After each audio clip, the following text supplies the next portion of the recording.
today's episode of Hero Syndrome, we're talking about stories again. Hey everyone, welcome to the episode. Last week we were talking about stories and the need for a good story, especially when grinding is involved. Today we're going to talk about great stories with some mediocre gameplay, but it doesn't matter. First, let us say farewell to The Witcher 3.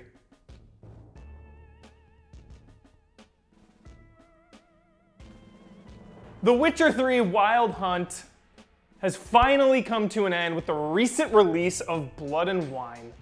And before that, we had Hearts of Stone.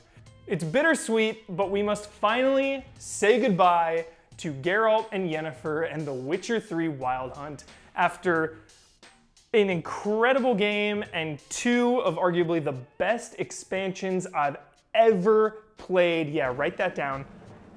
It's finally over.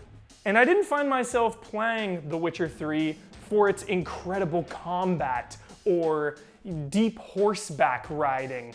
I played it for Geralt's story and Yennefer's story and Triss's and Zoltan and Dandelion and Ciri and the King of Nilfgaard and the thousands of other characters that you interact with in that game. I find myself going to sleep at night thinking of the journey I was on, thinking of the lives I changed as Geralt, thinking of the lives I took, regret. But for me, it just further emphasizes the power of a story to affect me and to stay with me and to ultimately change my life. I keep thinking about this game. And to compare it to Dark Souls 3 that came out this year, Dark Souls 3 is a 10 out of 10 game of the year, and playing through that game, sure, I probably enjoyed going through Dark Souls 3 more than I enjoyed going through The Witcher 3, but as soon as I finished Dark Souls 3, I forgot about it. To this day, I am still thinking about the journey of The Witcher.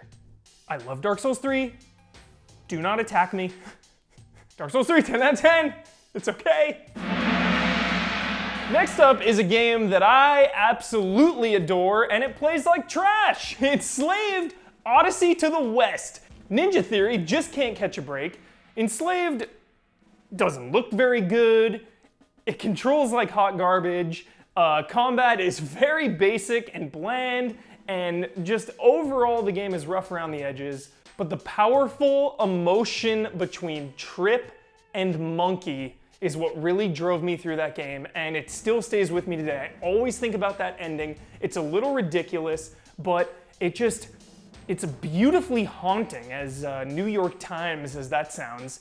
That game is beautifully haunting, and once again, it just shows how powerful a story can be to make even a mediocre game rise above the rest. And lastly, Spec Ops: The Line, underrated gem.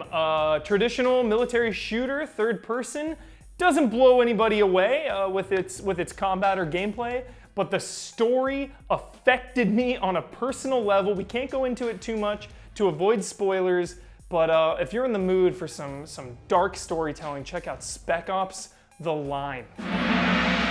So that concludes our two-part special about stories. Let me know. I'm at Michael P. Huber, or in the comments if I missed any, got anything wrong, if you too enjoy stories, or if you're more of a gameplay first kind of person, let me know. We'll talk this out. We are easy allies. You can support us on Patreon. We're also on YouTube, Twitter, Twitch. We're streaming every day. It's good vibes, and love and respect. We will see you next week.